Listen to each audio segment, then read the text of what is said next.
Hey, Spot.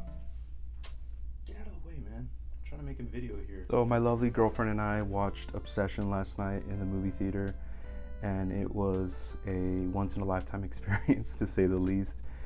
For some reason, she kept jumping at the trailers themselves. Like, there were a few horror trailers in there, and she kept jumping like crazy. I'm like, if you're jumping like this for the trailers, I wonder how you're going to be during the film. But honestly, during the film, she wasn't too bad, but she did get jump scared a lot, and I felt so awesome and powerful because like she would hold on to me and stuff, and I would just be like a statue. I would just be so unfazed and manly and confident, you know. But deep down, I was screaming like a little girl. No, but yeah, like at one point, she was like asking me questions, and I'm like, shut up and watch the film. Just kidding. I would never do that. But yeah, one thing I want to talk. Oh, also I got this. This was, you know, like when you pay for the movie and there's like a stack of posters sometimes. Like, this just seems so perfectly random, and I picked it up, and yeah, this is just. Let me know if you're gonna watch this. Speaking of stuff that's like random and, you know, humorous. Not saying that this film Obsession was random or humorous.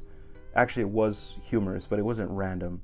Everything was perfectly kind of like following a specific, you know, theme. Like, for example, one thing that my girlfriend mentioned was like a lot of the things that happened to the main character were fears personified. Like, for example, there's a scene where the door gets duct taped shut by the obsessive girlfriend, and she says that that's a metaphor for being trapped inside of your own mind. Like, there's no way out, you're stuck, like this is it. It's really difficult to get away from someone who is basically manipulating you, so much so that there was a point in the film where the main character kind of started to develop, I guess, some sort of a Stockholm syndrome towards this girl. Like I said, there were a few jump scares here and there, but like, as a longtime horror fan myself, I could see them coming from a mile away.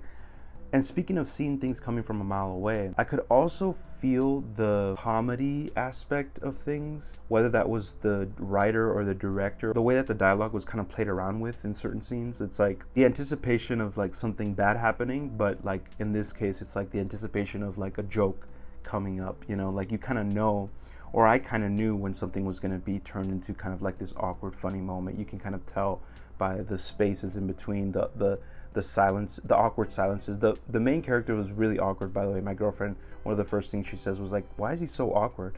And I'm like, this is gonna be such a beautiful disaster, because the fact that this boyfriend doesn't really have a spine, and he really wants this woman to love him back. He really wants her to be real. But like, the more he wants her to be real, the more she shows him that she's absolutely psychotic. Overall, a very dark, gritty, fun, fresh, and unique concept with the whole like one willow tree snapping thing. Like, I've never heard of that in anywhere. Let me know if that's actually a thing or if that's been done before, because I don't think it has. I had an absolute blast with this movie, and you should definitely go watch it. I rated it 4 stars on Letterboxd. Let me know where you rated it if you've seen it. If you haven't seen it, go watch it. Love you.